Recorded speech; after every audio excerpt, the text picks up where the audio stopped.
Hello, Namaskar, Vanakkam. We are now going to do the second part of the chapter number 4. लेकिन इस video को देखने से पहले यह जरूरी है कि आप पहला वीडियो जरूर देख लें। ओके, तो उसको देखे बिना यहां पर आएंगे तो एक तरह से कंफ्यूजन होगा, आपको बेसिक समझ में नहीं आएगा। तो पहले पहला वीडियो देखो, उसके बाद इस वीडियो पर आओ जिसमें कि हम डेटा पैटर्न्स के बारे में पढ़ रहे हैं। तो अभी हमने 4.1 से 4.3 तक पढ़ लिया है। अभी इस वीडियो में द सेकेंड पार्ट 4.4 जो कि लंबा है लेकिन काफी मजे वाला है, और 4.5 को पढ़ेंगे। ओके, तो काफी मजा आएगा। Sit back and relax. ये जोर मत डालो कि अरे मैथ्स पढ़ना है एग्जाम के लिए, नहीं, ऐसा नहीं।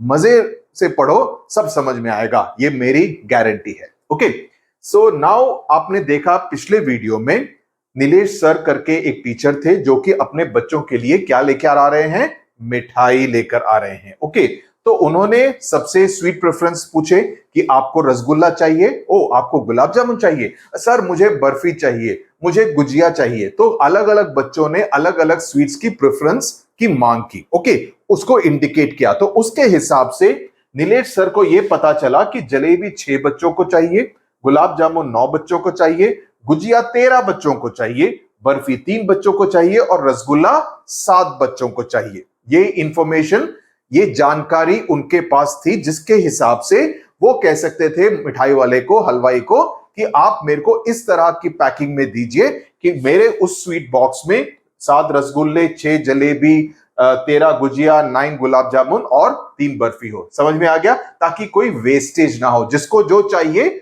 उसके हिसाब से मिल जाएगा। ओके, नाउ अभी इसको अगर एक बार ग्राफ में रिप्रेजेंट करना है, पहले तो हमने टैली मार्क में रिप्रेजेंट किया था, लेकिन अगर इसको अभी बार ग्राफ में रिप्रेजेंट करना है तो वो कैसे करेंगे? तो first we draw a horizontal line and a vertical line, यानी कि ऐसे ऐसे आगे आएगा। तो मैं ड्रॉ नहीं कर रहा हूं, ऐसे ऐसे आएगा। एक्चुअली मैं सीधा वो दिखा देता हूं ताकि आपको टाइम वेस्ट ना हो, आपको सीधा समझ में आ जाए, उसके बाद भी पाक जाए। तो हमने एक वर्टिकल लाइन बनाया जहां पर हम नंबर ऑफ स्टूडेंट्स की बात करेंगे। यहां पर एक हॉरिजॉन्टल लाइन बनाया जहां पर हम अलग अलग मिठाई की को इंडिकेट करेंगे, जलेबी से लेकर रसगुल्ले तक। नाउ अभी कितने बच्चों को जलेबी चाहिए? वो 6 है, तो 6 वाले बार तक एक्चुअली 6 को टच करना चाहिए। 6 से थोड़ा सा कम करके दिखाया, इट शुड टच 6, तो 6 का एक बार है। सिमिलरली गुलाब जामुन कितने हैं? 9 बच्चे। गुजिया कितने हैं? 13 बच्चे। बर्फी कितने हैं? 3 बच्चे। और रसगुल्ले कितने हैं? 7 बच्चों को चाहिए।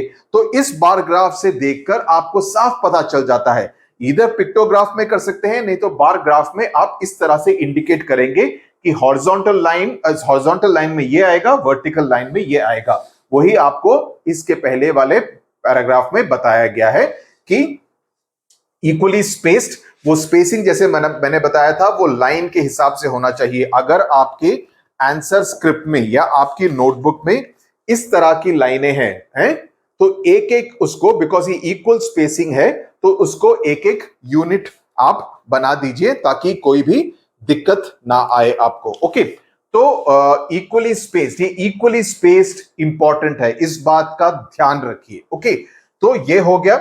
And we must choose a scale. That means we must decide how many students will be represented by one particular unit length of a bar. So here we will take 1 unit length, यानी कि एक वाला जो space है वो एक student को represent कर रहा है। इसीलिए जब वो 13 की बात आई गुजिया की तो वो 13 तक जाएगा। ओके, नाउ जलेबी के लिए we would need to draw a bar having a height of 6 units, which is the frequency of the sweet.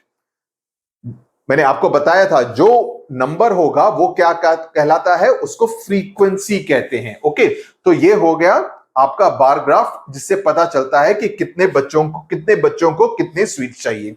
Okay, now when the frequencies are larger, अगर आप समझे हम क्लासरूम की बात नहीं कर रहे हैं, हम पूरे स्कूल की बात कर रहे हैं, तो हम इतने छोटे ग्रुप की बात नहीं कर रहे हैं, हम 200 बच्चों की बात कर रहे हैं, राइट? सो 200 बच्चों में से लेट्स से 50 बच्चों को गुलाब जामुन चाहिए, 40 बच्चों को गुजिया चाहिए और 30 बच्चों को रसगुल्ला चाहिए। हम 3 स्वीट्स की बात करते हैं, रसगुल्ला, गुजिया और गुलाब जामुन। ओके, तो उस केस में हम we will not make one एक एक यूनिट टू वन स्टूडेंट, हम बोलेंगे 10 स्टूडेंट्स का एक यूनिट, ताकि आप गुलाब जामुन का 5 बार बनाएं, दैट विल रिप्रेजेंट 50 स्टूडेंट्स। ऊपर लिख देंगे 1 यूनिट इक्वल्स टू 10 स्टूडेंट्स। सो इस हिसाब से आपको देखना पड़ेगा कि कितना बड़ा मास है, कितनी संख्या कितनी है, how many people are there, और उसके हिसाब से आप अपना यूनिट को चूज करेंगे। समझ में आ गया? So when the frequencies are larger, यानी कि जब नंबर अधिक हो, and we can not use the scale of 1 unit length equal to 1 number, in इस केस में 1 student, so we need to choose a different scale like we did in the case of pictographs. इस बात का ध्यान रखिए, इसमें गलती मत कीजिए, नहीं तो आप पूरे पेज पे लंबा सा 50 का बना देंगे और टीचर बोलेगी ये क्या कुतुब मीनार बनाया है क्या। ऐसा नहीं करने का, तो स्केल करेक्टली चूज करना जरूरी है। Okay, the number of run scored by Smriti Mandhana in each of the 8 matches are given in the table. Now Smriti एक क्रिकेटर है, स्मृति मंधाना का नाम सुना है ना, जो इंडियन वुमेन क्रिकेट टीम में खेलती है। तो उनकी रन पिछले 8 मैचेस में ये थे और काफी अच्छा खेली हैं। पहले मैच में उन्होंने 80 रन बनाए, 80 रन। दूसरे मैच में फिर हाफ सेंचुरी बनाई, 50। तीसरे मैच में प्रदर्शन अच्छा नहीं रहा, 10 रन पर आउट हो गई। चौथे मैच में सेंचुरी मारी। पांचवें मैच में 90 रन मारे, अरे 10 रन से रह गई, एक और सेंचुरी मार सकती थी, लेकिन छठे मैच पर डक पर आउट हो गई। सातवें मैच पे 90 रन फिर से, और 8वें मैच में 50। तो इसमें मतलब क्या है, 2 मैचेस को छोड़ के बाकी सभी में उन्होंने 50 रन से ज्यादा बनाए हैं और एक में तो 100 मारा है। Now in this example the minimum score is 0 and the maximum score is 100। ये बात तो तय है, फंडामेंटल समझ में आ गया। So using a scale of 1 unit equal to 1 run would mean that we have to go right up till 100। क्या ये प्रैक्टिकल है? जी नहीं, प्रैक्टिकल नहीं होगा। तो आप इसको कैसे सुलझाएंगे? तो यहां पर तो क्या करेंगे, we will use a scale where 1 unit equals to 10 run. 10 तो बना सकते हैं, हमको 100 तक जाना है, सो 10 बनाना इजी रहेगा, सो 10 बना लेते हैं, right? So that would be the ideal way to do it. So we mark the scale on the vertical line, यानी कि वर्टिकल लाइन में कितने रन्स बनाए हैं, इस तरफ कितने मैचेस में बनाए हैं, कौन कौन से मैचेस में बनाए हैं।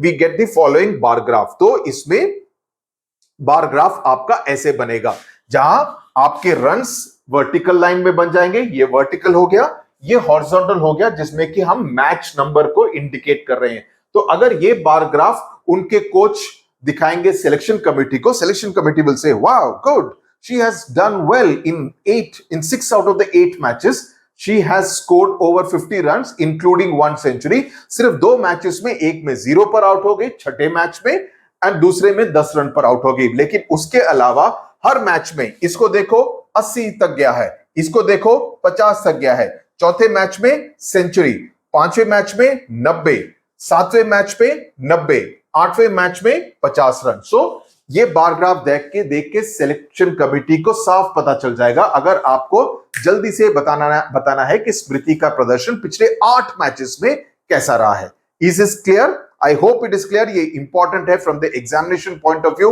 आपको बिल्कुल क्लैरिटी होनी चाहिए कि कैसे ये करना है। Okay, the following table shows the monthly expenditure. ये अभी एक और उदाहरण है कि इमरान का जो परिवार है, ओके, वो इन 6 आइटम्स पर खर्चा होता है उसका। पहले तो हो गया हाउस का रेंट, कि घर का भाड़ा कितना देते हैं, वो देते हैं 3000 रुपए। खाने पर कितना खर्चा होता है, खाने पर खर्चा होता है 3400 रुपए। पढ़ाई लिखाई पर स्कूल की फीस, कॉलेज की फीस जितना भी है वो होती है 800 रुपए। बिजली का बिल आता है 400 रुपए। ट्रांसपोर्ट यानी कि बस में जाना वगैरह वो होता है 600 रुपए। इसके अलावा कुछ दूसरे आइटम्स कुछ खरीद लो, या कोई भी ऐसी चीज जिसको खरीदनी पड़े जो कि इन 5 आइटम के हेड्स के अंडर नहीं आती है, तो उसमें हो गए 1200 रुपए। Okay, so this is the total. अभी इसको हमको एक बार ग्राफ के रूप में प्रेजेंट करना है। So here are the steps. क्या पहला स्टेप होगा, आपको वर्टिकल और हॉरिजॉन्टल लाइन बनाना पड़ेगा, स्टेप नंबर 1। ठीक है, हॉरिजॉन्टल लाइन जो कि इस तरफ वाला नीचे वाला सोया हुआ लाइन है, ये खड़ा हुआ लाइन है, ये सोया हुआ लाइन है। सो हॉरिजॉन्टल, अगर आपको हॉरिजॉन्टल और वर्टिकल याद नहीं रहता है तो okay, so along the horizontal line mark the items with equal spacing between them, यानी कि transport, electricity, education, food, house rent वगैरह आप हॉरिजॉन्टल लाइन पर मार्क कर दीजिए। वर्टिकल लाइंस पे आप फिगर देंगे, ऑलवेज वर्टिकल लाइन पे आप फिगर दीजिए जो भी नंबरिंग होता है। ओके, तो उसको, बिकॉज वो क्यों, मैंने ऐसा क्यों कहा, आप बोलेंगे मैं हॉरिजॉन्टल पे क्यों नहीं देता हूं, दे सकता हूं सर, वो इसलिए क्योंकि आपको एक एक यूनिट बनाना है। ऐसे यूनिट कैसे बनाओगे बंधु? ओके, अनलेस आपका वो स्क्वायर वाला रूल शीट है वो तो नहीं मिलेगा ना आपको। तो यहां पर आपको यूनिट बनाने में आसानी होगी विद इक्वल स्पेसिंग। इस तरह से हॉरिजॉन्टल वाले लाइन पर आपको स्पेसिंग बनाना इजी नहीं रहेगा। ओके, तो इस वजह से जो यूनिट्स हैं वो आप वर्टिकल लाइन पे बनाएंगे। So take bars of the same width keeping a uniform gap between them, ये जरूरी है। ऐसा नहीं कि एक छोटा सा है एक बड़ा सा है, ऐसा कभी भी नहीं होना चाहिए, नहीं तो मार्क्स कटेंगे। Okay, choose a suitable scale according, so let 1 unit length equal to 200 rupees. In this case हम कहते हैं कि एक यूनिट लेंथ की वैल्यू होगी 200 रुपए। सो 200, 400, 600, 800, 1000, इस तरह से ऊपर जाएगा। Okay, so finally calculate the Heights of the bar. So house rent का हुआ 3000 रुपए, हमने कहा 200 इज 1 यूनिट, तो यानी कि 15 यूनिट्स, यानी कि 15 तक ऊपर जाना चाहिए उस बार में, उस ग्राफ में, बार ग्राफ में it will go up till 15। समझ में आ गया? बनाया है क्या इन्होंने? या बनाया है ना, तो यहां पर इसलिए मैं नहीं बना रहा हूं, जो भी बना हुआ है। हाउस रेंट का हो गया, सो 200, 400, 600, 800, 1000, जैसे मैंने कहा ये जाता है सीधा 3000 तक, तो ये हो गए 15 यूनिट। तो यहां पर आप कैलकुलेट करेंगे तो आप पाएंगे यहां पर 15 लाइनें हैं। फुट पर ज्यादा होता है 3400, तो ये जाएगा 17 लाइनों तक। फूड एजुकेशन का जाएगा, ये कितना है, 800 तक। ओके, इलेक्ट्रिसिटी 400 तक, तो ये 2 यूनिट्स होगा। तो इस तरह से आपको बनाना है। तो on which item does Imran family spend the most, and second most it is on food and on house rent, उसके ऊपर सबसे ज्यादा खर्चा होता है। एक मिनट का, हाँ, है ना, is the cost of electricity 1/2 the cost of education. So आपको सिर्फ उसको देखना है, ग्राफ को देख के ये आंसर कीजिए कि इलेक्ट्रिसिटी पे कितना होता है। मेरे ख्याल से 400 होता है। और क्वेश्चन क्या है, is the cost of electricity about 1/2 the cost of education. So आप इलेक्ट्रिसिटी देखेंगे, यहां तक आता है 400, एजुकेशन का कितना है 800, तो correct, it is 1/2, 400 is half of 800। तीसरा क्वेश्चन है, is the cost of education less than 1/4 the cost of food. So education का कितना है 800, कॉस्ट ऑफ फूड कितना है 3400।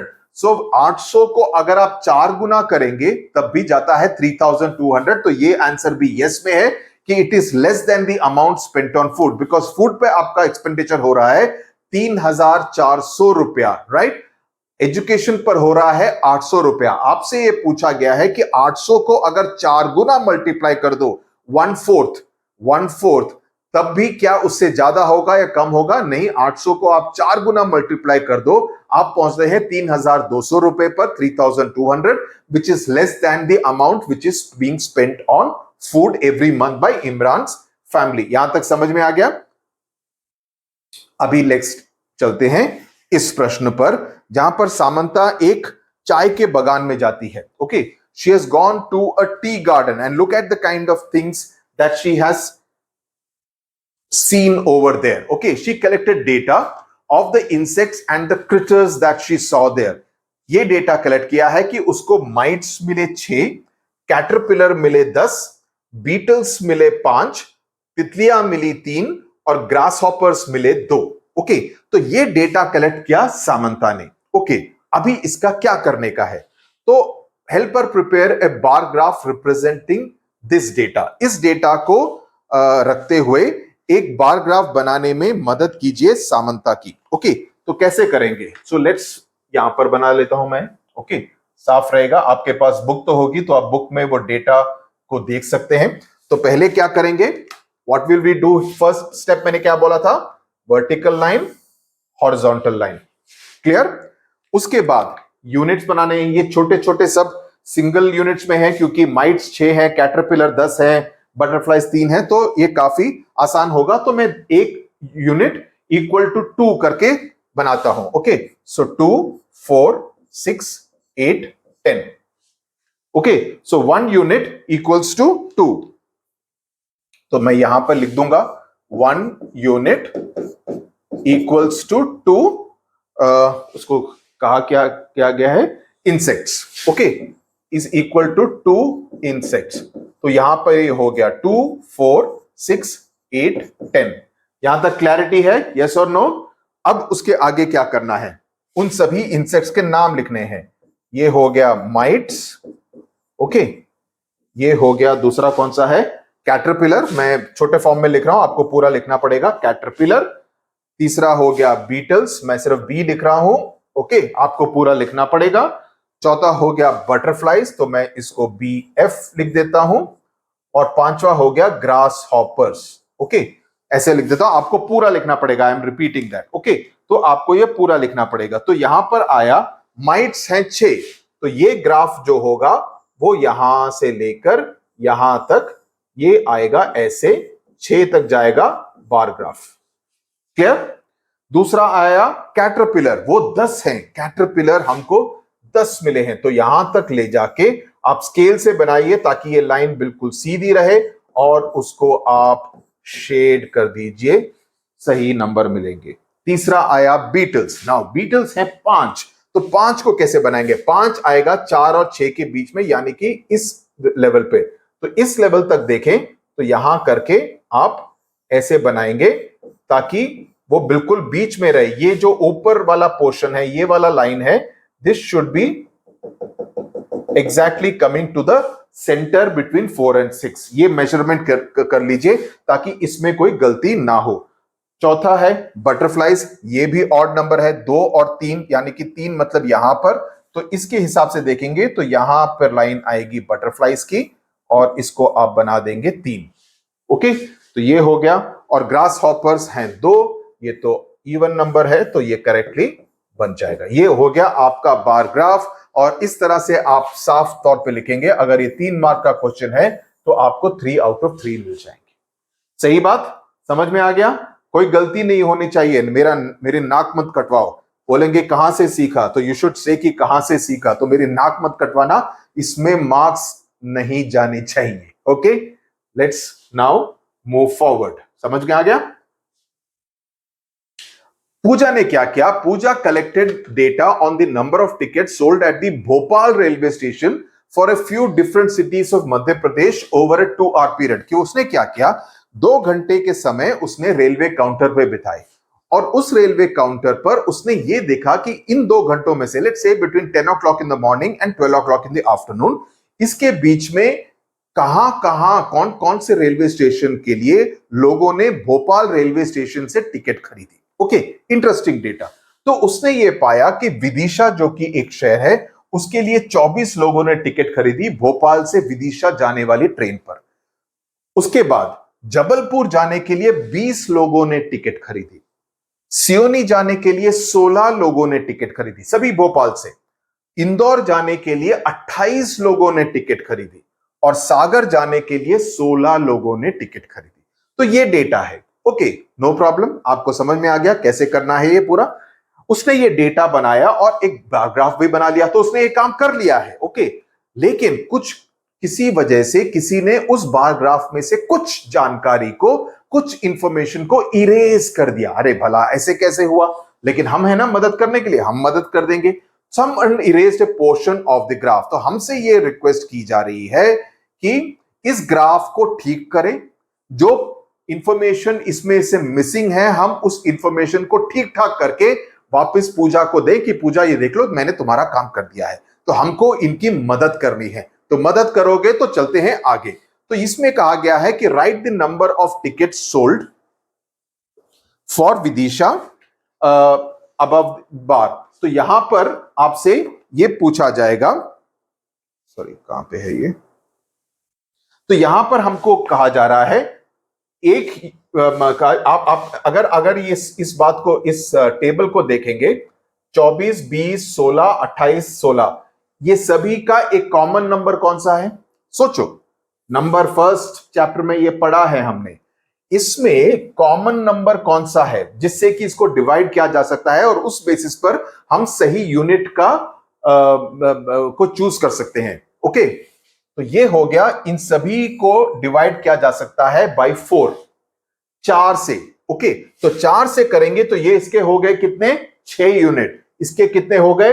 5 यूनिट। इसके कितने हो गए? 4 यूनिट। इसके कितने हो गए? 7 यूनिट। इसके कितने हो गए? इसके भी 4 यूनिट। तो हमारा काम आसान हो गया। तो अभी इसमें यहां पर हमको करना क्या है? हमको यहां पर करना क्या है? तो करना बहुत आसान है, इसमें कोई कठिनाई नहीं आएगी हमको। तो इसमें करना यह है कि ये हो गया 0, तो ये हो गया 4, 8, 12, 16, 20, 24, 28। इसके ऊपर और ये भी करेक्ट होना चाहिए, वो the gap between this and this should B equal. यहां पर स्पेस नहीं है इसलिए मैंने कम बनाया है। ओके, तो विदिशा का है 24, तो विदिशा का बिल्कुल सही बनाया है, इसमें किसी ने कुछ इरेज नहीं किया, बिकॉज विदिशा का 24 यूनिट है, तो 6 यूनिट बिल्कुल सही बैठता है। Right the number of ticket sold for Vidisha above the bar, तो यहां पर हम लिख देंगे 24, सही बात। Right the number of ticket sold for Jabalpur above the bar, तो जबलपुर का ये करेक्ट है, 20 है। अबव द बार हमको लिखने के लिए कहा गया है। The bar for Vidisha is 6 unit lengths. Okay, Vidisha का 6 unit lengths है, and the bar for Jabalpur is 5 unit lengths. बिल्कुल सही। What is the scale for this graph? So scale for this graph is 1 unit equals 4 tickets. इस तरह से आपको लिखना पड़ेगा। 4 tickets equals to 1 unit, की एक यूनिट 4 टिकट को रिप्रेजेंट करता है। टिकट सोल्ड, जितनी टिकटों की बिक्री हुई है। यस और no? Clear? Draw the correct bar for Sagar. Sagar का हमको, बिकॉज सागर का बार ही नहीं है, तो सागर के लिए हमको सही बार ड्रॉ करने के लिए कहा गया है। तो सागर का कितना है? 16। 16 का मतलब 4, सो 4 यूनिट्स, यानी कि 16 मतलब यहां पर। तो we will make bar here ऐसे, और इसको शेड कर देंगे, काम खत्म। ओके, ऐसे ही या ऐसे, जैसे भी शेड करना। अगर यहां पर ऐसे है तो इसको भी इसी तरह से करो। ओके, वो उससे कुछ खास फर्क नहीं पड़ता। ओके, तो हमको करेक्ट बार बनाने को कहा है, तो उस तरह से बार हमको बनाना पड़ेगा। ओके, आगे चलते हैं।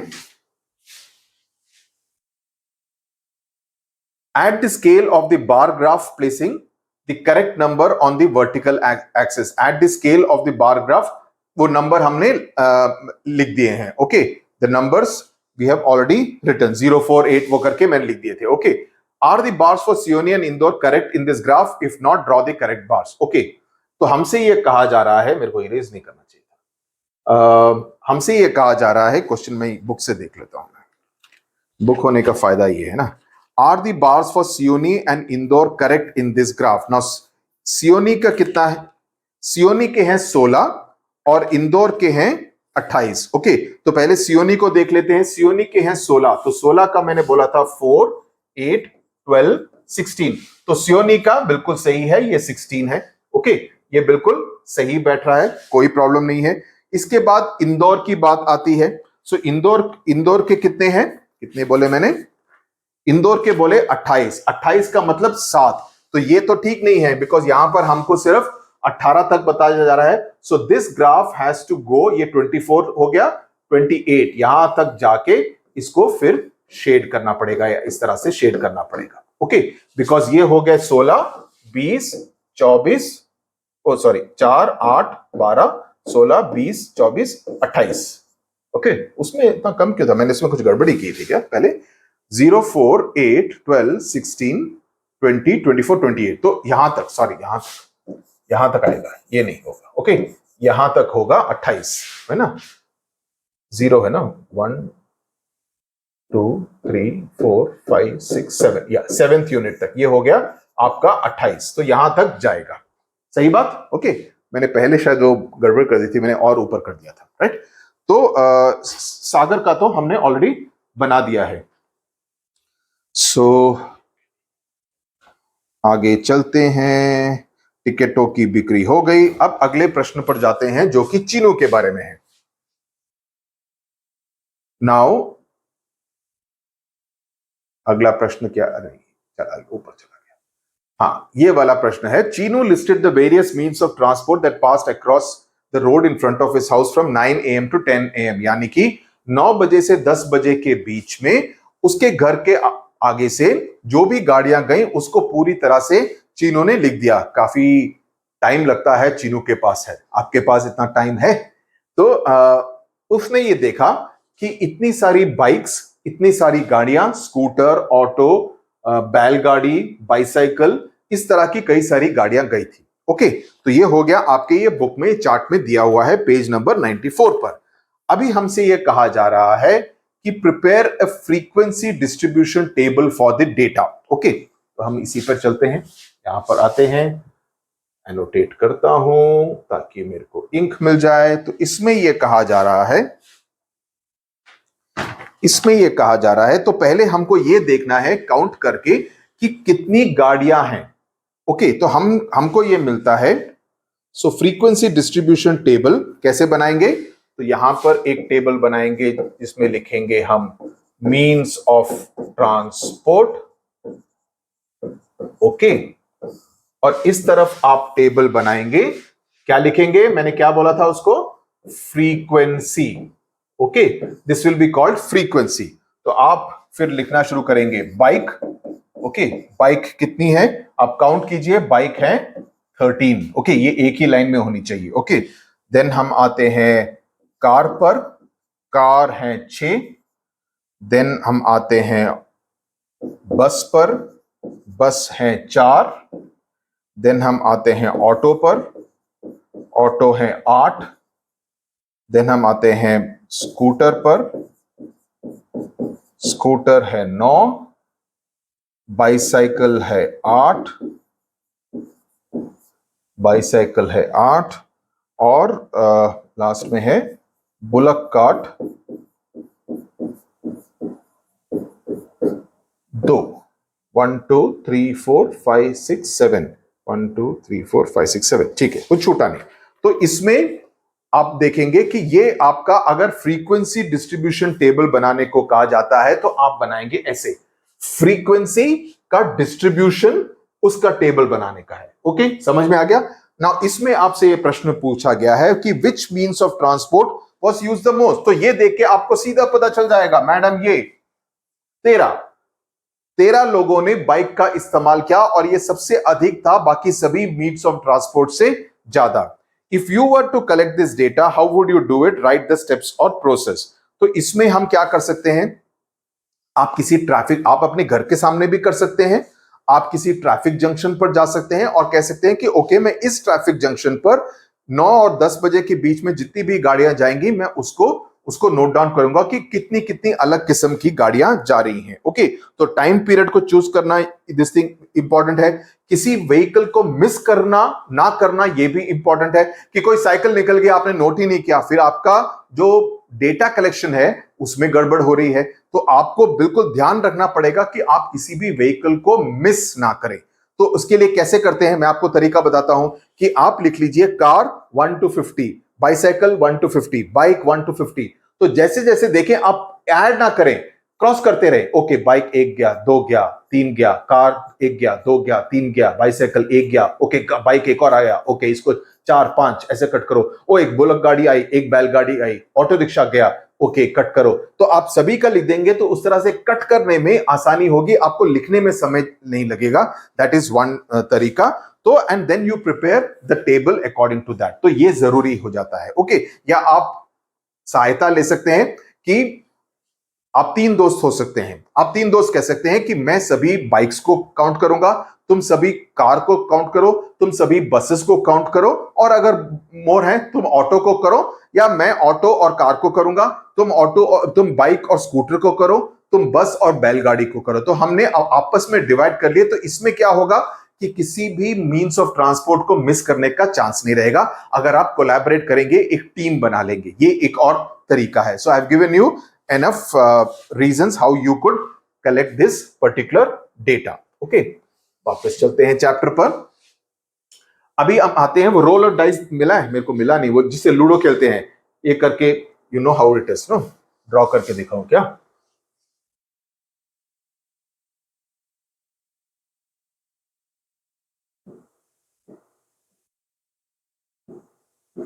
ओके, तो यहां पर लेट्स से 1 2 3 4 5 वाला है, यहां पर 1 2 3 4 वाला है, यहां पर 1 वाला है, और दूसरी तरफ यू विल फाइंड 6 3 2 वगैरह बाकी साइड्स पर हैं। तो ये in the form of a box is there, और उसको हम रोल करते हैं, कभी 6 मिलता है, कभी 1 मिलता है, कभी 2 मिलता है, कभी 4 मिलता है, so on and so fourth. तो ये हो गया रोल द डाइस। तो ये कहता है कि 30 टाइम्स आप डाइस को रोल कीजिए, ओके, और उसके बाद रिकॉर्ड कीजिए कि 30 बारी आपको क्या क्या नंबर ऊपर की तरफ आया। यहां पर क्या आया है?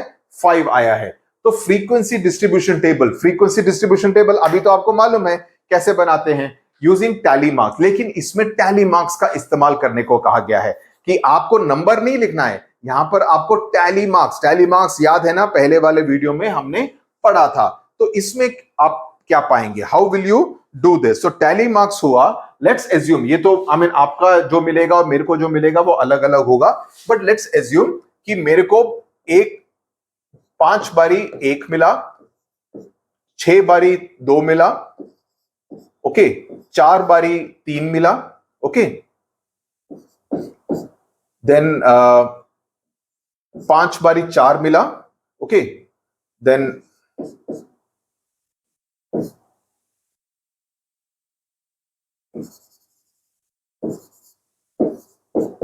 ओके, तो हो गया ना 10 19 11 या 30 हो गया। Okay, this is the data that I have got. Okay, ये डेटा है, लेकिन मुझे इस तरह से नहीं प्रेजेंट करना है। उसमें कहा गया है कि मुझे टैली मार्क्स का इस्तेमाल करना है, कि टैली मार्क्स के साथ मुझे ये करना है। तो उसमें काफी सिंपल है। तो टैली मार्क्स इसका क्या होगा? ऐसे ऐसे ऐसे ऐसे ऐसे 5, सिंपल।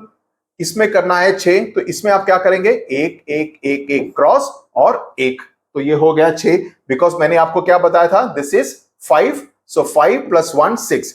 यहां पर आप क्या करेंगे? सिर्फ 4 करेंगे। अरे ये ऐसा नहीं होगा, 4 डंडियां ऐसे बनाएंगे। यहां पर 1 2 3 4 5, ये हो गया 3, ये हो गए 1 2 3 4 5 6 7। Easy, very simple. तो इस तरह से आप टैली मार्क्स बनाएंगे कि आपको हर डोल ऑफ डाइस कितनी बारी मिला है। इजी, समझ में आ गया होगा। अब बोलेंगे कितना इजी है सर? ओके, तो मिनिमम नंबर ऑफ टाइम्स, तो यहां पर हमने पाया minimum number of times is 3। The maximum, ये मेरा एग्जांपल है, आपका एग्जांपल अलग हो सकता है। The maximum number of times 7, which is the 6, and find numbers that appeared an equal number of times. तो 6 यानी कौन सा? 5, 1 और 4 दोनों 4 5 बारी आया है। Okay, so that is what. अब आते हैं हम जसप्रीत बुमराह के बारे में question. Faiz prepared a frequency distribution table of data on the number of wickets taken by Jasprit Bumrah in his last 30 matches। यानी कि पिछले 30 मैचेस में जसप्रीत बुमराह के प्रदर्शन के बारे में एक डेटा टेबल हमारे पास अवेलेबल हुआ है, जो कि फैज ने प्रिपेयर किया है। आप अपनी बुक में देख सकते हैं, ये जो स्क्रीन पर दिख रहा है, ये हो गया उसका डिस्ट्रीब्यूशन, फ्रीक्वेंसी डिस्ट्रीब्यूशन टेबल, है ना, इसको कहेंगे फ्रीक्वेंसी डिस्ट्रीब्यूशन टेबल। नाउ करना क्या है? What information is this table giving? इस टेबल से क्या जानकारी मिल रही है? इस टेबल से हमको जानकारी ये मिल रही है कि जसप्रीत बुमराह ने, it shows the number of wicket Jasprit Bumrah took in his last 30 matches. It shows the information about the number of wickets Jasprit Bumrah took in his last 30 matches. आपको इस तरह से आंसर लिखना पड़ेगा। What may be the title of this table? इस table का अगर हमको शीर्षक टाइटल देना हो तो हम क्या लिखेंगे? Number of wickets taken by Jasprit Bumrah in his last 30 matches. Simple. Okay, तीसरा question, what caught your attention in this table? कि आपको इस टेबल को देखकर क्या लगा? अरे वाह, कि मुझे ये पता चला कि 30 मैचेस में से सिर्फ 2 मैचेस ही ऐसे रहे जिसमें कि बुमराह ने एक भी विकेट नहीं लिया। लेकिन उससे भी ज्यादा इंपॉर्टेंट जानकारी मुझे क्या मिली? That he was a match winner, कि अगर 5 विकेट लो तो बिल्कुल मैन ऑफ द मैच वाला परफॉर्मेंस होता है। तो मतलब कि 6 और 1, 7 मैचेस आउट ऑफ 30 में से ऑलमोस्ट 25% मैचेस में Jasprit Bumrah was like the match winner, कि उसने 5 विकेट से ज्यादा लिए इन 7 मैचेस, 5 मैचेस में 5, 6 में एक मैच में 6 और एक मैच में 7 विकेटें ली. Okay, so he was a match winner in that kind of thing. Okay, and he took 3 wickets in 8 matches. So उसका क्या पता चलता है? He was a consistent performer, कि हर बारी he was contributing to the cause of the team's victory. Okay, then उसके बाद क्वेश्चन क्या है कि in how many matches has Bumrah taken 4 wickets? In how many matches Bumrah taken 4 wickets? In 3 matches Bumrah has taken 4 wickets. ये wickets हैं, इन 3 matches में उसने 4 विकेटें ली हैं. उसके बाद और क्या क्वेश्चन पूछा है? Mayank says, if you want to know the total number of wickets he has taken in the last 30 matches, we have to add the numbers. Correct. Can Mayank get the total number of wickets this way? ऐसा नहीं होगा. उसमें कहा जाएगा कि सिर्फ इसको total करेंगे तो नहीं होगा, क्योंकि ऐसा है कि उसने 4 मैचेस में 1 लिया है, 6 मैचेस में उसने 2 विकेट लिया है. So it will become 2 into 6 equals to 12. तो it will not be a case where सिर्फ इसको टोटल करने से टोटल नंबर ऑफ विकेट्स नहीं मिलेंगी आपको, वो गलत हो जाएगा. That will be A wrong way of doing it. तो इसको आपको मल्टीप्लाई करना पड़ेगा और ये हो जाएगा 24 विकेटें. This will become 24. This will be 12 wickets. This will be 4 wickets. Okay, this will be again 12 wickets. This will be 25 wickets. यानी कि 5 मैचेस में उसने 5 विकेटें ली हैं. ओके, यानी कि टोटल 25 विकेटें हो गई. Okay, then 6 into 1 6, 7 into 1 equals to 7. तो टोटल नंबर ऑफ जो विकेट्स हैं, ये तो 0 into 2 होगा, तो ये तो 0 होगा. तो ये टोटल करने से आपको ये सारा 4 + 12 + 24 + 12 + 25 + 6 + 7 ये पूरा टोटल करेंगे तो ये कितना हो जाएगा? I think it is coming to 90 if I am not wrong. Okay, मैंने वही लिखा है, आप एक बार क्रॉस चेक कर लीजिए. 25 + 13 38, 38 + 12 50, 50 + 24 74, 74 + 4 12 86, 86 + 4 90. बिल्कुल सही. ओके, सो 90 विकेटें जसप्रीत बुमराह ने ली हैं. तो इस तरह से कैलकुलेट करना पड़ेगा. तो ये गलती मत करना, अगर नंबर ऑफ मैचेस दिया है और ये विकेट्स लेना है तो ये मल्टीप्लाई करना जरूरी होगा. इस तरह की केयरलेस मिस्टेक करने की काफी संभावना है, तो इस बात से जरा बच के रहिए, ध्यान रखिएगा. How would you correctly, F question is, how would you correctly figure out the total number of wickets taken by this thing using this table? तो इसमें टोटल करेंगे तो उससे पता चलेगा कि कितने विकेट्स लिए हैं. 90 विकेट्स. अभी छठे क्वेश्चन पर जाते हैं, जो कि रूरल एरिया का है और ट्रैक्टर्स की बात कर रहा है. ओके, आगे चलते हैं.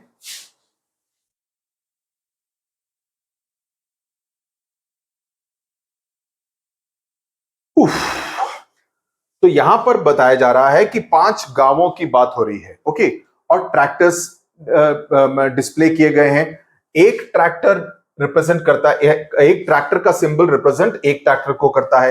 तो यहां पर विलेज ए के पास कितने हैं? 1 2 3 4 5 6. विलेज 2 के पास कम है, विलेज सी के पास सबसे ज्यादा है, विलेज डी के पास सबसे कम है, और विलेज ई और विलेज ए के पास सिमिलर नंबर ऑफ tractors हैं. Okay, so which village has the smallest number of tractors? D. Which village has the highest number of tractors? Highest number of tractors? Village C. Okay, then how many more tractors does village C have than village B? Village C के पास village B से 3 tractors ज्यादा हैं. Komal says village D has half the number of tractors as village E. Is she right? Village D के पास कितने हैं? 3. Village ई के पास हैं 6. तो बिल्कुल सही कि कोमल जो कह रही है बिल्कुल सही है कि विलेज डी के पास आधे ट्रैक्टर्स हैं विलेज ई के मुकाबले में. देन हम आगे वाले नेक्स्ट वाले क्वेश्चन पे जाते हैं. ये समझ में आ गया ना कि पिक्टोग्राफ या बार ग्राफ को किस तरह से इंटरप्रेट करना है, ये आपको आना चाहिए. The number of girl students in each class of a school is depicted by this pictograph. तो आपने देखा कि लड़की की शक्ल इमोजी बना के ये रिप्रेजेंट किया गया है. लेकिन सबसे पहले आपकी नजर जानी चाहिए यूनिट स्केल पर. तो एक फोटोग्राफ, एक इमोजी रिप्रेजेंट्स 4 गर्ल्स. तो अगर यहां पर 1 2 3 4 5 6 हैं तो आपको यह मालूम होना चाहिए कि हमको 4 इंटू 6 मल्टीप्लाई करना है, यानी कि फर्स्ट क्लास में 24 लड़कियां हैं। ओके, 6 लिखकर मत आना, मार पड़ेगी। ओके, तो ये इस बात को ध्यान में रखो, इस बात को इग्नोर मत करो। मैंने देखा ही नहीं ऊपर, अगर मैंने देखा ही नहीं ऊपर तो फिर मार्क्स भी ऊपर जैसे नहीं आएंगे। ओके, तो it will be 4 into 6 because one emoji is representing 4 girls. 1 2 3 4 5 6, 4 into 6 24। 3 बारी बोल चुका हूं। यहां पर क्या होगा, 1 2 3 4, 4 इंटू 4 16। आधी शक्ल बनाई है। आधी शक्ल का क्या मतलब बताया था मैंने पहले वाली वीडियो में, यानी कि आधा। सो 4 का आधा 2, तो 16 प्लस 2 यानी कि सेकेंड क्लास में 18 लड़कियां हैं। तीसरी क्लास में 20, 4 इंटू 5। चौथी क्लास में भी सेम चक्कर है, 1 2 3 4 इंटू 3 12, 12 प्लस 2 14। यहां पर भी वैसा हिसाब है, 4 इंटू 2 8, 8 प्लस 2 इक्वल्स 10। यहां पर पूरा है 16, यहां पर पूरा है 12। यहां पर अगेन 8वीं क्लास में सिर्फ 4 plus 2 6 girls are there. So which class has the, now अभी आसान हो जाएगा क्योंकि मैंने ये बता दिया है। So which class has the least number of girl students, the 8th one where it has only 6 girls, right? 4 plus 2 6. Then 5th class, what's the difference between the number of girls in class 5 and 6? So class 5 में 10 लड़कियां हैं, class 6 में 16 लड़कियां हैं, तो यानी कि difference बनता है 6 लड़कियों का। ओके, बिकॉज आप देखेंगे 5वीं में, 6वीं में आपके 16 हैं, 5वीं में आपके 4 प्लस 4 8 प्लस 2 10 है, यानी कि the difference is 6 girls between class 5 and 6। Clear? If 2 more girls were admitted in class 2, how would the graph change? The graph will become full because वहां पर 18 थी। ओके, अभी हम उस 2 और ऐड कर देंगे तो वो 20 बन जाएंगी, यानी कि 5 emoticons, 4 into 5 20। Okay, how many girls are there in class 7? 12 girls. 4 plus 4 plus 4 12। Clear? Now हम आते हैं, ये आपको मालूम है क्या, मुदोल, मुदोल वाले आप गूगल करो ताकि आप उसकी फोटोग्राफ को देख सके। मुदोल, कभी कभी इसको MUDHOLE करके भी स्पेल किया जाता है। ये ऐसे कुत्ते होते हैं जिनकी लंबी लंबी टांगे होती हैं, बड़ा पतला शरीर होता है, and they can run very fast. तो इसको क्या करते हैं, काफी सारे पुलिस फोर्स वगैरह में इसको काफी इस्तेमाल करते हैं, because they can be use for hunting and really run very fast. So Mudol, which is a type of breed of Indian dogs, are largely found in North Karnataka, Bagalkot यानी कि जो मुंबई कर्नाटका रीजन है, विजयपुरा डिस्ट्रिक्ट में पाया जाता है। तो इसको, इस ब्रीड को प्रोटेक्ट करते हैं because it's a very good breed of dogs. Okay, so due to this initiative the number of dogs has increased, की काफी सारे इस तरह के मुदोल डॉग्स आए हैं, राइट? तो इसमें यह पाया गया कि 6 गांवों का सर्वे किया गया। तो इन 6 गांवों में, एक गांव में 18, दूसरे में 36, 12, 48, 18 और 24, 48, 18 और 24, इस तरह के डेटा पाया गया कि इतने मुदोल के कुत्ते हैं इन 6 गांवों में। Okay, clear? So you have the frequency distribution table. अगर मैं कहूं फ्रीक्वेंसी डिस्ट्रीब्यूशन टेबल बनाओ बेटा, तो you should be able to make it. Okay, लेकिन हमसे कहा जा रहा है prepare a pictograph and answer the following questions. Prepare a pictograph and make the following questions. So पहला स्टेप हमारा क्या होगा? हमारा पहला स्टेप क्या होगा? ओके, मैं उस पर बनाता हूं, और बुक तो हो गया आपके पास। ओके,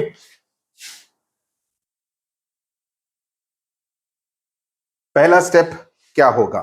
पिक्टोग्राफ में आप क्या करेंगे? बार ग्राफ की बात नहीं हो रही है, पिक्टोग्राफ की बात हो रही है। पिक्टोग्राफ में बनाएंगे तो पहले आप लिखेंगे यहां पर विलेज नेम। विलेज नेम नाम नहीं है तो इट विल बी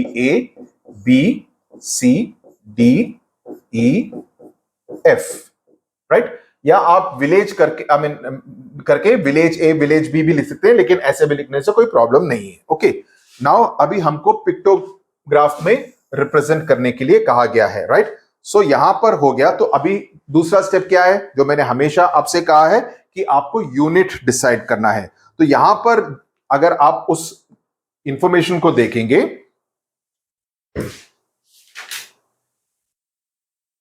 इंफॉर्मेशन को देखेंगे तो you will find 18, 36, 12, 48, 18, 24 they are all can be divided by the digit 6. So what you will say is that 1 unit, यहां पर ऊपर राइट में लिखेंगे 1 यूनिट इक्वल्स 6 मुदोल डॉग्स, या डॉग्स लिख सकते हैं, कोई प्रॉब्लम नहीं, और इसको अंडरलाइन कर दीजिए. ये बहुत ही ज्यादा इंपॉर्टेंट इंफॉर्मेशन है. नहीं तो अगर आप इस चीज को नहीं लिखेंगे तो आपकी टीचर को पता नहीं चलेगा कि आपने कितना डिनोट किया, और इससे गलती क्या होगी वो मैं अभी आपको बताता हूं. तो पहला वाला विलेज ए के पास है 18 कुत्ते. आपने डिसाइड किया है कि 6 कुत्ते equals 1 unit in A pictograph. तो इसका मतलब 18 डिवाइडेड बाय 6 3. तो आपको 3 कुत्तों की शक्ल बनानी है. अभी मेरी ड्राइंग अच्छी नहीं है तो इस पर मेरे को मत बोलो. तो कुत्ते, तो मैं ऐसा करके, ये कुत्ता नहीं ये कुत्ता नहीं है, बट मेरी ड्राइंग इतनी अच्छी है. ओके, तो एक और ये, तो मैं 3 कुत्ते.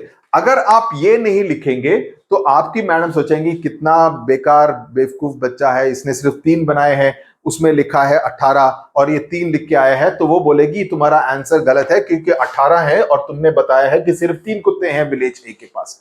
तो इसलिए ये लिखना एब्सोल्युटली इंपॉर्टेंट. मैं बार बार बोल रहा हूं, मेरे को प्यास लग रही है यही चीज लाइन बार बार बोल के. बी में कितने हैं? 36 है. 36 का मतलब क्या हुआ? 36 डिवाइडेड बाय 6. तो ये 6 बनाने हैं हमको कुत्ते. 3, 4, 5, 6. क्लियर? सी में कितने हैं बताओ? सी में है 12. 12 का मतलब हो गया 12 डिवाइडेड बाय 6 इक्वल्स 2. डी में कितने हैं?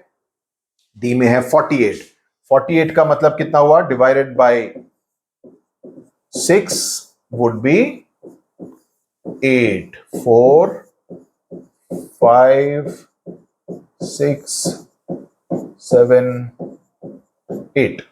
ये हो गए 8, है ना?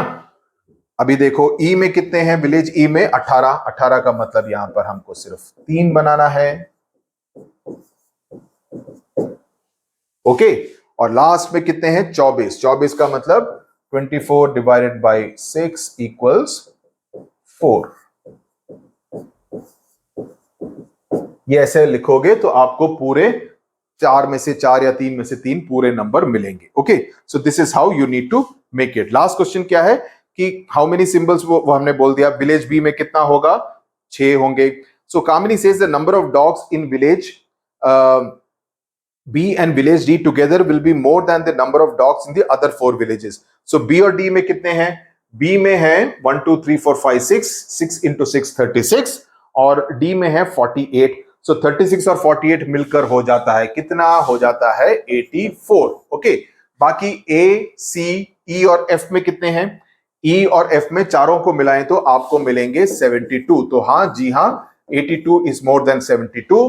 तो यानी कि B और D में मिलकर देखें तो बाकी 4 गांवों से ज्यादा मुदोल के कुत्ते हैं. Okay, so this is how you interpret the data. उस डेटा की जानकारी को आप अपने फायदे के लिए इस्तेमाल कर सकते हैं कि ओके, हमको एक काफी सारे कुत्ते चाहिए एक लोकेशन पर जिस पर हम डॉक्यूमेंट्री बना सके, तो शूट कर सके. तो हम चलते हैं डी वाले इसमें, बिकॉज हमारे पास यहां पर 48 कुत्ते मिलेंगे. ओके, तो हम कहेंगे कि बी वाले गांव को कि तुम भी अपने कुत्तों को यहां पर ले आओ, तो एक साथ 84 कुत्ते मिल जाएंगे. तो शूट करने के लिए काफी आसानी होगी. राइट, हमको will get A variety. So that's how you do it. So that's how you make use of this information. इस इंफॉर्मेशन, इस जानकारी का आप सही इस्तेमाल कर सकते हैं. ओके, इस बात का ध्यान रखिए.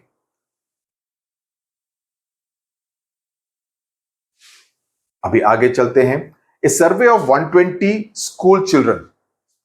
क्वेश्चन पढ़ो. A survey of 120 school students was conducted to find out which activity they prefer to do in their free time. Playing 45, obviously. Reading storybooks 30. Watching TV 20. Listening to music 10. And painting 15. Now draw a bar graph to illustrate the above data, taking the scale of 1 unit length equals to 5 students, because 5 से हम सभी को divide कर सकते हैं. Which activities preferred the most by most students other than playing it's story books. Okay, it's very obvious. Okay, हमको ये bar graph बनाना है. बनाए? अभी तक तो तुम लोग सब इस पे प्रोफेशनल हो गए यार. मेरे को बनाने की जरूरत है. तो यहां पर आपको क्या करना है, पहले बनाएंगे वर्टिकल, फिर बनाएंगे हॉरिजॉन्टल. यहां पर ऊपर लिखेंगे 1 यूनिट इक्वल्स टू, हमको ऑलरेडी बता दिया है, it has to be 5 students. अगर आपके प्रश्न में दिया है तो आपको उसी के साथ हिसाब से जाना है, उसमें आप फेरबदल मत कीजिए. तो ये हो गया 0, 5, 10, 15, 20, 25, 30, 35, 40, 45. तो ये हो गया 45 तक. ये 40, 35, 30, 25, 20, 15, 10. ओके, ना यहां पर आप एक्टिविटी की बात करेंगे. ये हो गया प्ले, ये हो गया स्टोरी बुक्स, तीसरा है टीवी, चौथा है म्यूजिक, पांचवा है पेंटिंग. ये पूरा लिख देना, music, painting. Okay, now you have to this thing कि पहला वाला प्लेइंग का कितना है, प्लेइंग इज 45. तो आपका बार बिल्कुल ऊपर तक जाएगा, बिल्कुल कुतुब मीनार की तरह 5वें माले तक जाएगा, 9th माले तक जाएगा, और इस तरह से बनाएंगे. उसके बाद आता है स्टोरी बुक्स जो कि है 30 तक. 30 यहां तक आ रहा है, तो यहां पर बनाएंगे स्टोरी दिस थिंग और इसको शेड कर देंगे. ओके, टीवी कितना आता है, 20. 20 कहां पर है, यहां पर है, तो यहां पर ऐसे बनाएंगे. ओके, और इसको शेड कर देंगे. म्यूजिक कितना है, 10 तक आता है, म्यूजिक यहां तक है, तो यहां पर आप 10 बना देंगे. पेंटिंग कितना है, 15 है ना, 15 यहां तक आ रहा है, तो यहां तक करके आप उसको पेंटिंग को कर देंगे. हो गया काम खत्म. ये ऐसे बनाएंगे तो आपके मार्क्स बिल्कुल नहीं कटेंगे, इस बात का आप ध्यान रखिए. Okay,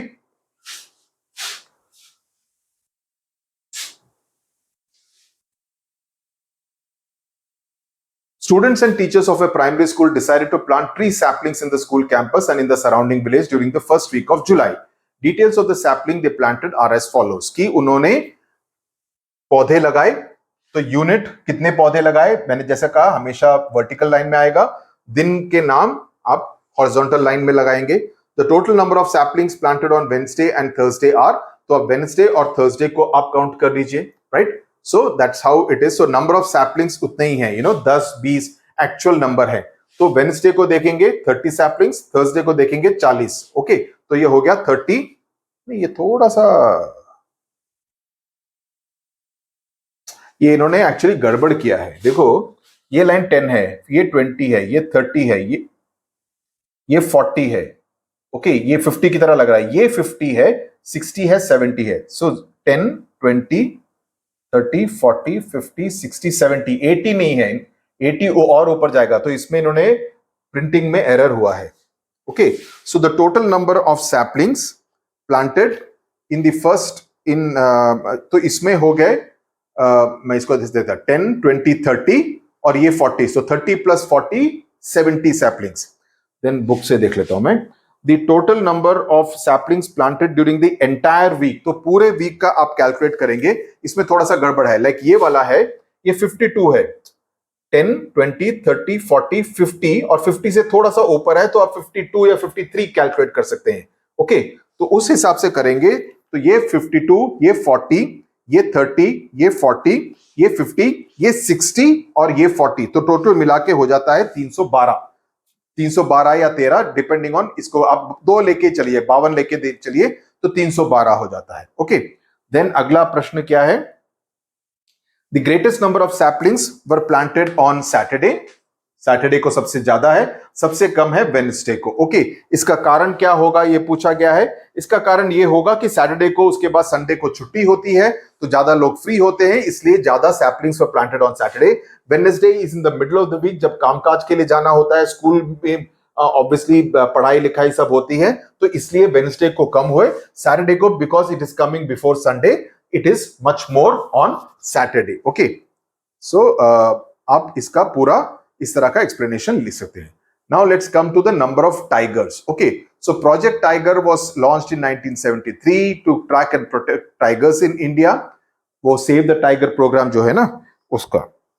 Starting in 2006, the number of tigers in India was tracked. Shagufta and Divya looked up the information about the number of tigers in India between 2006 and 2022 in 4-year intervals, यानी कि 2006, 2010, 14, 18 और 22. ओके, तो 4-year intervals पे 6 जगहों पर उन्होंने एक frequency table बनाया, लेकिन उस फ्रीक्वेंसी टेबल में कुछ गलतियां हो गई हैं. ओके, अब इन गलतियों को हमको ठीक करना है. Okay, we have to set right this particular bar graph. तो यहां पर हमको उनकी फिगर्स दी गई हैं. इस फिगर्स में कोई गड़बड़ी नहीं है, लेकिन बार ग्राफ को बनाने में गड़बड़ी हो गई है. ओके, तो इस बार ग्राफ को ठीक करने का जिम्मा हमारे को दिया है. तो सीबीएसई विद सुधीर वाले स्टूडेंट्स मदद करेंगे या नहीं? मदद करेंगे तो yes sir, we will help करके कमेंट सेक्शन में लिखो. And let's now get started with helping. Okay, कि इन्होंने जो शगुफ्ता और जो दूसरी बच्ची ने जो दिव्या ने जो किया है, दिव्या ही नाम था ना, नाम में गलती नहीं होनी चाहिए, या शगुफ्ता और दिव्या ने जो किया है उसको हम ठीक करके उनकी मदद कर देते हैं. ओके, तो पहला ये है. सो यू विल सी कि 2006 में 1400 टाइगर्स थे, लेकिन यहां पर कितना दिखा रहा है? यहां पर 1000 है, लेकिन उनके बार ग्राफ के हिसाब से ये तो ये 800 के हिसाब से दिखा रहा है. सो 1400 का मतलब अगर ये 1500 आता है तो it has to come till here and this bar graph has to come till here. ये पूरा ग्रीन, सेम ग्रीन को आप उसको एक्सटेंड करके ये 1400 हो जाएगा. सही, because 1500 will be at the centre between 1000 and 2000, तो उसके हिसाब से 1400 ए लिटिल शॉर्टर देन 1500. 2010 में 1700 टाइगर्स थे. यहां पर कितना दिखा रहा है? It is showing till 1500.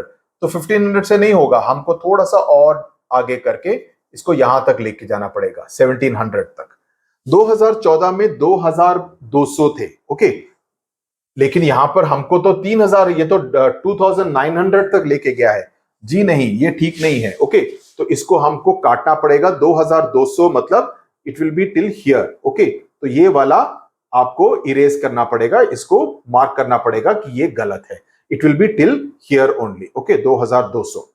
2018 में 3000 तक है. 3000 मतलब it had to come till here, तो यहां तक आना चाहिए. It should have come till 3000.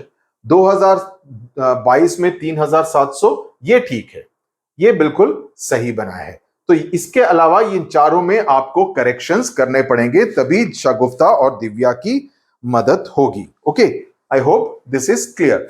तो like pictographs, bar graphs give a nice visual way to represent data. So आपको 3 चीजें अभी याद होनी चाहिए: tally marks, pictographs, bar graphs. Is this clear? They represent data through equally spaced bars, each of equal width, where the length or heights give the frequencies of different categories. Okay, तो इन तीनों में आप confuse मत हो. इन तीनों को बनाने की कला आपको मालूम होनी चाहिए. उसका जो भी बेसिक ये है, डेटा वगैरह सब करेक्टली रिप्रेजेंट होना चाहिए. So each category is represented by a bar. वो वर्टिकल हो सकता है या हॉरिजॉन्टल हो सकता है. It depends entirely on you. Okay, the bars have uniform spaces. आपने यहां पर देखा, दूसरी एक और चीज देखें तो यहां पर हॉरिजॉन्टल बार्स बनाए हैं, इसलिए जो न्यूमेरिकल्स हैं वो इस तरफ दिए हैं. इसको आप ऐसे भी बना सकते थे. जब साल यहां पर आता and number of tigers would have been vertical, वैसे भी बना सकते थे. लेकिन चूंकि यहां पर हॉरिजॉन्टली बनाया हुआ है, इसलिए द नंबर ऑफ टाइगर्स इस तरफ दिए हैं. जो मैंने कहा था ना, नॉर्मली नंबर्स को हम वर्टिकली रिप्रेजेंट करते हैं, लेकिन यहां पर ऐसा करके उन्होंने इक्वल स्पेसिंग दिया है, which is not really the best way. Ideally speaking ये वाला वर्टिकल लाइन पे होना चाहिए था और साल हॉरिजॉन्टल लाइन पे होने चाहिए थे. वर्टिकल बनाए तो ज्यादा बेहतर होगा. इसको ऐसा करने का कारण ये होगा कि वो दिखाना चाहते हैं कि कितनी बढ़त या कितनी कमी हुई है, लेकिन वो वर्टिकल्स में भी हो जाता था, कोई ऐसी प्रॉब्लम नहीं थी. बट उनकी मर्जी, उन्होंने इस तरह से किया है. But I am telling you the reason why you should do it the other way. So आपको ये सारा बनाना है. और ये वाला पॉइंट सबसे इंपॉर्टेंट है कि we must decide the scale for the bar graph on the basis of the data including the minimum and maximum frequencies. ये सबसे ज्यादा इंपॉर्टेंट है. ओके, तो इसको टीचर्स को स्कूल में प्रैक्टिस कराना जरूरी है. लेकिन मैं उम्मीद करता हूं इस पूरे वीडियो को देखने के बाद इस बात पर में आप गलती नहीं करेंगे. Okay, I am hoping and I am confident about that. Now let's come to the final part of this chapter. इस चैप्टर में फाइनल पार्ट क्या है।